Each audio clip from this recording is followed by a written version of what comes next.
This was the first appearance of Chrissy Evert, as she was known then, at the U.S. Open back in 1971 at Forest Hills. She was only 16 and quickly became a national sweetheart, the youngest player ever to advance to the semifinals.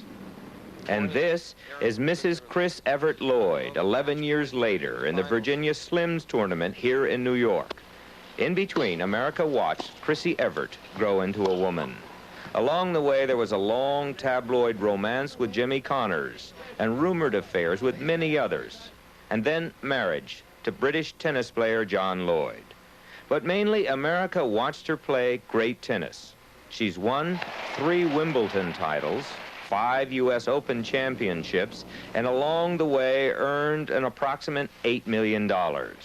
Our guest, who has dominated the game for nearly a decade, Chris Evert Lloyd. I think that because I've won for so long, I have a sense of confidence about me when I'm playing on the court. You know, even if I'm losing a match, I still feel that I can win that match. And I know that my opponent might choke a little bit or get a little case of the nerves because they're beating Chris.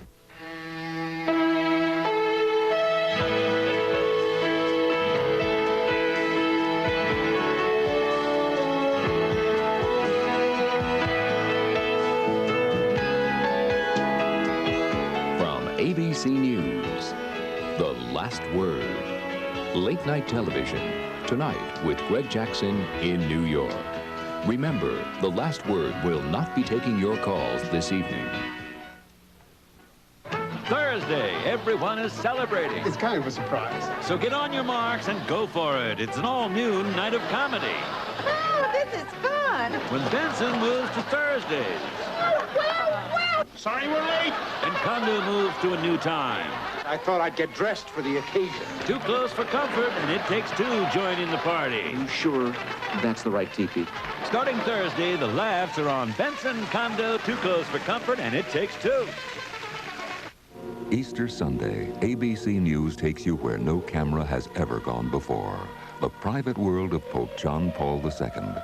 Take a rare look inside the Vatican, share his private moments, gain a deeper understanding of this extraordinary man whose unprecedented travels and unique style are creating some controversy within his own church. I am the pastor, I am the shepherd. It is my church. The Pope and his Vatican, an ABC News special, Easter Sunday. Great events of all sorts. This month on ABC's Wide World of Sports. When April showers bring boxing powers, bikers race across the states, daring women divers defy fates. Horses gallop toward Kentucky. The good old boys are feeling lucky. A marathon in Rotterdam. Cuba battles Uncle Sam. And sprint cars try to stay on land. The best events, the biggest scores, because on ABC's Wide World of Sports, when it rains, it pours. The old neighborhood's changed, but Mama won't leave. Says it's a home. I used to worry a lot until she got direct deposit. Now her Social Security goes straight to her account, and she never has to carry a check. Direct deposit gives Mama a good feeling, and she's got that coming. Because even though I worry less about her, oh, she still worries plenty about me. Tú necesitas un pelado. I just got it cut. Ask for direct deposit where you have a checking or savings account. It's free, and you've got it coming. When I was your age, Punkin, there were trees everywhere. But people got careless, and every year they started forest fires, and all the trees burned down. Then the birds died.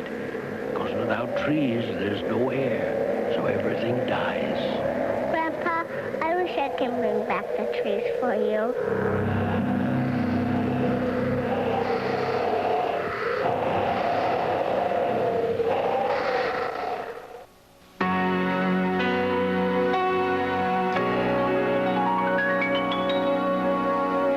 What's it like out there on the circuit when you are playing? I mean, you are virtual gypsies. Yeah, we are. Lonely? Yeah. I'm just trying to think because I'm not lonely now, but I went through a period of about 5 years when I was single and traveling all around. And are you getting hit on all the time as well? From men, or you just scare the pants off? Yeah, not that much. I mean, I really don't see a lot of men around the circuit, to tell you the truth. So, wait a minute, what does that mean? Where are they? Well, I mean, they're up there in the stands somewhere, but, you know, I think that especially the top players are very protected. I mean, we're ushered on the court with security, and then we're ushered off the court. We go to the press. We're ushered into limousines to go to our hotel. So we're not approachable at all. So even if there are men out there, it's, you know, it just doesn't work out. In fact, your present husband, now how did you meet him? My present husband? That's funny. He's a professional tennis player. And you saw him across a crowded tea room in London, if I'm to believe it. You've been reading. If I'm to believe it. Yeah. You did? Yeah, All right, at tell me Wimbledon. what happened? Here's this little English-Greek god across the room? Yeah, he's pretty good looking. And I see him across the room, and... did you know who he was? I knew who he was, but it's funny, I mean, I knew a lot of the men tennis players. I'd see them at tournaments, and we'd, you know, kid around and stuff. Well, you saw a few. I mean, you did know Jimmy Connor. Yes, did know him. And I saw John across the room, and I asked a girlfriend to introduce us. So it was a very aggressive move on my part. So anyway. Was that unusual for you? Oh, yeah. Was your heart pounding and you felt foolish and all of those things? I felt foolish, yeah, I felt foolish. But she introduced us, I think, the next day. And as soon as I heard that accent, I had second thoughts.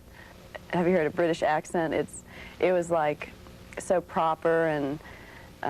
Can you do it yet? Have you picked it up?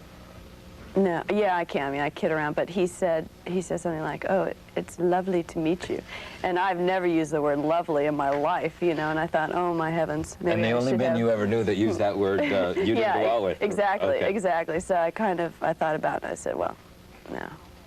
So we arranged. I had two girlfriends with me, and we went out to Tramp, which was a discotheque in London with John. And the two girls left, and then it was just John and I. And we hit it off great. We got along great. And that was the beginning. Of your present husband. Yeah, my present husband, yeah. You have now been playing hard, serious, competitive tennis for more than 20 years. How do you keep the appetite? How do you keep the edge? I mean, what does it matter if you win one more Wimbledon or one more U.S. Open? Well, I think if I had started playing really intensely at age 20, I would have a different theory about it. But as you said, I started playing when I was 6 years old. And I became so wrapped up in it that it's in my blood. Two immediate questions before you go a step further. Why did you start playing when you were 6? And it would seem that you would be bored of it by now than if you started when you were 20. Well, I began playing at 6. It was not my choice. It was my father's choice. He was a tennis professional, and he played the circuit when he was younger. And he just took me over the courts one day and just started throwing tennis balls at me. He was really the driving force behind me. I mean, it wasn't my ambitions or my strong feeling about playing tennis at that age. I didn't really feel anything. I was kind of numb to it. I mean, I would just say, well, my whole family's over at the tennis court, so I'll go over and hit some with Dad and hit some with my brothers and sisters. And that was our life, really, to go over there every day and play tennis. And then I'd go to school, and after school, you know, all the other girls would be going to cheerleading practice or whatever, and I'd go over the courts and practice my tennis. So it was kind of a way of life with us. Are you sorry at all, the price you paid? Nope. No, because I feel like I'm making up for it now. I mean, I'm going through things now that I should have gone through when I was 18 years old, really, with dealing with myself and my own identity. Two things. What do you mean? For example, two things that you're going through now that you should have gone when you're 18. Well, I think sometimes you get mixed up with the real you and the image you. You know, and what I really want, what really makes me happy, what I really want in life, or what I'm supposed to want in life. I mean, I've been basically influenced, you know, by people, by my family, by my parents. You were really the good little girl, always. Yeah, I was, my mother used to call me the peacemaker in the family. I hated fights, I hated arguments, and now I think I'm really starting to be my own person now. And it's taken a long time. Is it scary? I have a great feeling about it. It's scary at times, but I mean, you have a feeling of loneliness, I think, at times, you can even feel lonely with yourself, but all in all, you feel a lot stronger and even more independent when you come to that. Fear is a terrible thing, you know? It's all in the mind. It's all in the mind. What was it like when you went back to the room a loser? Didn't happen often, but Tracy Austin just kicked your bottom off that court. Yeah. What happens when you got back? Sometimes you feel desperate.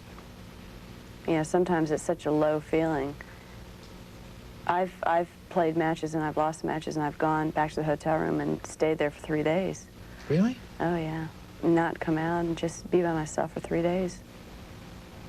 This is when I was, you know, around 20, 21. I wouldn't do that now because my husband would kick me out of the door and say, let's go to Palm Springs or something. But I used to be desperate. We'll have more with Chris Evert Lloyd when The Last Word returns in just a moment. Stay with us. She came right out and told me my teeth were yellow from smoking. I didn't want to embarrass him, but he did get the topol. When smoke from one cigarette can leave a stain like this, imagine what a pack a day can do to your teeth. Topol is formulated to help remove ugly yellow tobacco stains, yet Topol cleans gently enough to be used every day. Topol is kind of expensive compared to regular toothpaste. Oh, but compared to what cigarettes cost. Your teeth are so much brighter now. Yeah. Topol, smoker's tooth polish.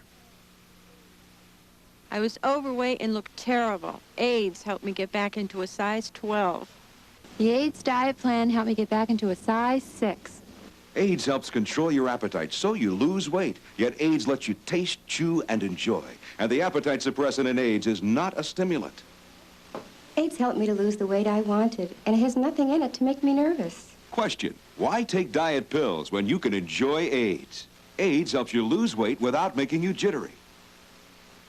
Oh, Sally, what happened? Oh, strained my back. I know what'll help. Doan's pills. Good advice. Doan's pills for simple muscular backache pain due to overexertion, stress, or strain. Doan's pills contain magnesium salicylate, a painkiller found in no other leading analgesic, for relief of minor muscular backache pain for hours. Just dropped by to see how your back feels. Good enough to fold sheets. Thanks to taking Doan's pills. Doan's pills. Use only as directed. Pepperidge Farm introduces pastry with vegetables inside. New vegetables in pastry. Fresh tasting vegetables exquisitely sauced and wrapped in 60 layers of light, flaky pastry. There's zucchini provençal, mushrooms Dijon, asparagus mornay. A revolutionary way to eat vegetables. 6 delicious kinds in your grocer's freezer. New vegetables in pastry from Pepperidge Farm. Put on a Windex shine, spray sunshine. Stop! Now there's a better way to clean greasy windows. Better than Windex? New improved Windex cuts grease better than any leading glass cleaner. We'll dip this window in improved Windex. See? It cut right through the grease, even before wiping. New improved Windex really works. Beautiful. Spray sunshine all over the place. Put on a new Windex shine. You really have a self-image now of yourself as a person, as a tennis player, don't you? Unlike something those of us who haven't achieved your championship would never understand, maybe. Well, it's funny that you mention that because I don't consider myself, I mean, I'm not really confident out there on the tennis court, but I think that people have told me, whether it's been my husband or my father or close friends have told me, whenever I've told them of my insecurity on the court, well, I'm not playing well, or I don't know if I can beat this opponent, they have said to me, especially my husband John, they have said to me, Chrissy, you know, just think how they're feeling. Think for 1 second how they are feeling playing you and beating you. Yeah, I get nervous. When I was younger, I was very cool. I mean, I didn't feel anything. I was out there, but I was 16, 17 years old, and I was playing Margaret Court or Billie Jean King, and I had nothing to lose by playing them. You know, they were the legends, and I had no pressure whatsoever. So I would go out there, and I would be ice on the court, and I would have no emotion. I would just play. But now, you know, now I'm 28, and I go out there and play a 13-year-old. I'm very, very nervous, and I try not to show it because that's, again, that's my game. But I'm feeling a lot inside of myself. And as a result, you know, how I am on the court is really not the way I am off the court, because I store up all my emotions when I'm on the court. I let them all out when I'm off the court, so. Go home and beat your husband? Beat him. Beat my husband, that's right. With a metal racket or wood? Wood racket. Well, do you see yourself as a jock? You certainly are by conventional standards. An athlete for about 2 or 3 hours of the day, and then for the rest of the 20 hours, I feel like I'm a girl. I mean, I just feel like I feel like I'm a woman, a person, a girl, a human being. You see what you're saying there? You're almost saying you can't be both. You can't be an athlete and a girl. Yeah, no, I think you can. But, I mean, when you ask me what do I think of myself, the first thing that comes to mind is I think of myself more as a girl or a woman rather than a jock. I don't like the word jock anyway. I mean, athlete is... It is inappropriate. Jock is inaccurate. Is, for some reason, it just doesn't sound... You know, I mean, we're out there, and we're not only athletes, but we're entertainers. And... Really? You're really very conscious that you're an entertainer as well? I think if we bring 10,000 people to an arena, you know, I feel that that is some form of entertainment. But I think of myself more as an outstanding, excellent tennis player rather than an outstanding athlete. And I know, you know, my husband gets mad at me because he says, you're a great athlete and this and that. But, you know, I really don't know if I was not a great tennis player, if I would be great in any other sport. You know, I don't have that confidence of thinking that I'm just a natural athlete. That was my second question. Oh. Why are you a champion? There's 5 in your family. Yeah. Maybe one sister still might, but where do you come from? How do you come out the best in the world? Determination. You're really tough. I'm very determined. Tough if you like, yeah. I'm very, very determined. If I set out to do something, I'm very stubborn and determined and willful. And you think you just ultimately you break an opponent mentally? Yeah. That's my strongest asset is my mental. Can you see when they're beginning to waver in their concentration, when mentally you've got them whipped? Yeah. Yeah, it's tennis is a mental game more than a physical game, because there are 100 girls out there with a lot of talent. But if they don't have the concentration and the mental discipline to harness that talent, then they don't make it. And I think I'm someone, you know, when I think of a great athlete, I think of a Martina, who is just very strong, Billie Jean, Yvonne Goolagong, who just floats around the court and she just moves great. And I think that they're exceptional athletes. I think I'm a very good athlete, but I don't consider myself in that category. But I feel that mentally, I feel that I'm in the same category as myself or Bjorn Borg or someone like that. I read somewhere where you said something interesting. I don't know if it's true, that you looked over the list of maybe the top 300 men players and said you probably couldn't beat one of them. Is that true? Mm-hmm. Yeah. There's that big a disparity between professional men and women? I would say there's about the top 1,000 men I probably couldn't beat. You get it big enough, you won't be able to beat me. Get the top 2,000 or 10,000. No, 1,000. Because the 1,000th best male tennis player in the world will probably be a very, very good college player. And you can't beat the best college players in the country? No. Physically, no. We'll have more with Chris Everett Lloyd when The Last Word returns in just a moment. Stay with us.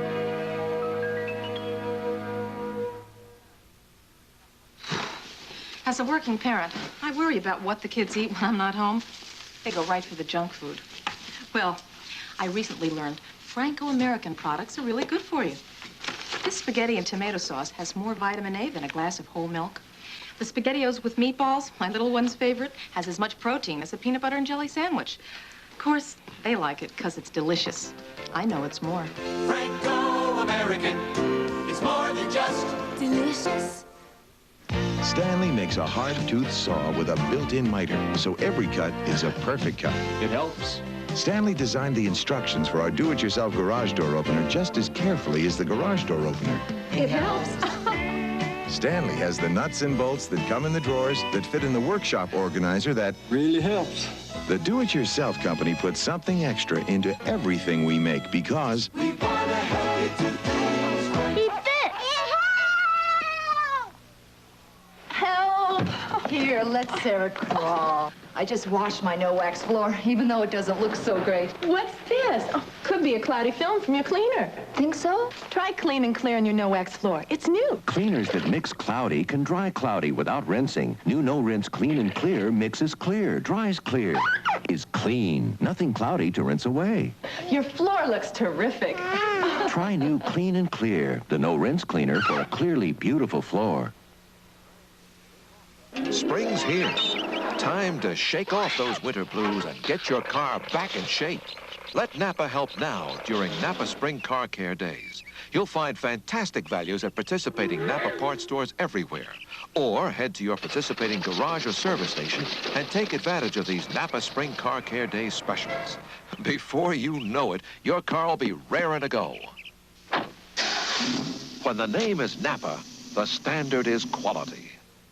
Friday, Adapt or Die, a film some white South Africans don't want you to see, but you should.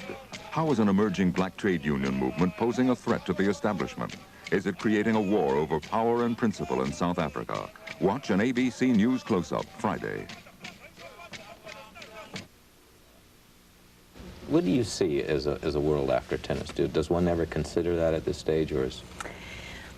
I never, ever thought about it. Everybody would always ask me, what are you going to do after you retire? And I would say, oh, have kids, you know, raise a family, maybe work in commentating or stay in tennis, coach, but I would just dismiss it, and I would take it very lightly and postpone thinking about it. But interesting enough, the last 3 months, for some reason, I've been thinking about it a lot, what I want to do, and, you know, having children. I mean, it's a lot more serious, I think, than I thought it would be, you know, the responsibility. And I really am thinking about it seriously as far as I have to be ready because of the life I've led and being a gypsy and flitting about every week, different place, different arena, different crowds, and, you know, raising children would be a huge responsibility. So how do you put all that down? How do you put the fame, heavens knows the money, and retreat into the nursery room?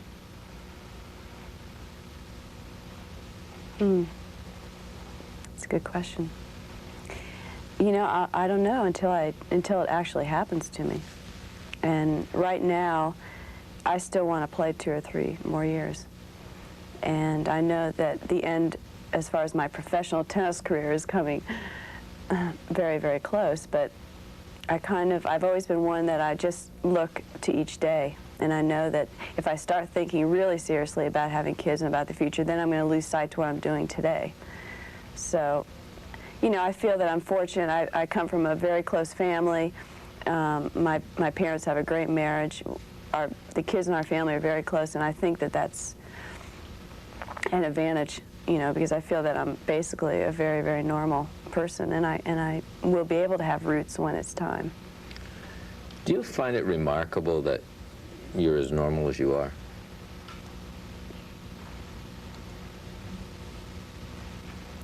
Sometimes I do, yeah. I mean, I don't find it remarkable, but... If I raised you in a circus from age 6 to swing in a trapeze, and you did nothing else for virtually 22 years? Well, I think, you know, everybody has a different nature about them, and I'm basically a pretty careful person, and I'm not impulsive. You know, I don't act and then think. I always think things out very, very clearly and thoughtfully, and I think that's really helped Really, me. that's true. When I mean, it seemed there for a while. I was just reading a headline after with your, what appeared from a distance, your romance with Jimmy Connors seemed the stuff of Hollywood and two kind of dumb young kids. Jimmy and I had a very normal boyfriend-girlfriend relationship, and it was, you know, I was just out of high school, and we dated, and we saw each other for about 2 years, dated all the time, and got engaged, and it was a very, very normal relationship. But the press were the ones that blew it out of proportion and started talking about a fairy tale romance, and then they started saying, you know, I was seen with other guys and Jimmy was seen with other girls, and you know, it's very hard to keep a relationship, a romance going when you're in the public eye all the time. So, but coming from me, I tell you, it was a very normal, young, you know, romance. If I was sitting somewhere with Chris 40 years from now, turning the pages of your scrapbook, and we came to the headline of Chris Evert and Burt Reynolds, was that really a hot romance? Well, we dated. What was the most embarrassing of all of that, following all your private life?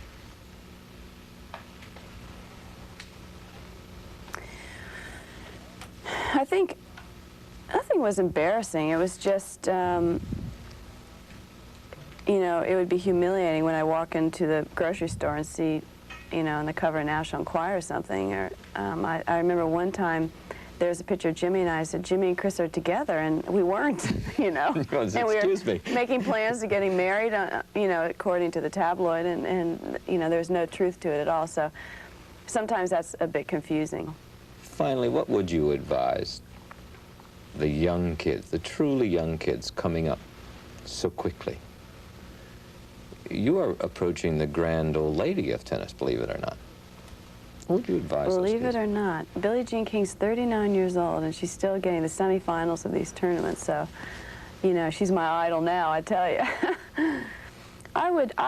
Just what I said before, I think that it's important for the junior players to remain in the juniors, to deal with the pressure with their peers, compete with kids their own age, because if they can deal with that pressure, life on the tour will be a breeze. Stay in it as long as they can. Try to win their national titles. Try to win the 16 unders, the 18 unders, Junior Wimbledon. I think, if I can hear you right, you're saying really just know your place and know when to... Yeah. That superstardom media image is not really what it takes to win in the long run. You know, why are they in the game? Are they in it? If they're in it to only earn money, if the money is enticing enough, then sure, turn pro at 13 and win $100,000 a year. But if they're in it to try to be #1, which was always my goal, stay in the juniors as long as you can, and then it will pay off. Because someday they're going to have to go out and play Chris Evert Lloyd. Maybe not if I retire in the next couple of years. I'm Greg Jackson. Phil Donahue's off again tomorrow night, but I'll be here on The Last Word talking with one of the undisputed kings of television comedy, Sid Caesar. As you know, he and his sidekicks kept much of America laughing through the 50s, and then Sid Caesar just seemed to vanish, dropped off into a bottle of booze and pills and stayed there for 20 years. But somehow he got control of himself, and he's back funny as ever. Don't miss him. Until then, ABC News will be back at 6 a.m. with Steve Bell and Kathleen Sullivan on World News This Morning, followed by Good Morning America and later World News Tonight. We'll be back. In the meantime, tomorrow night, same time, same place. Until then, our last words, good night. The preceding program was pre-recorded. The Last Word is a presentation of ABC News.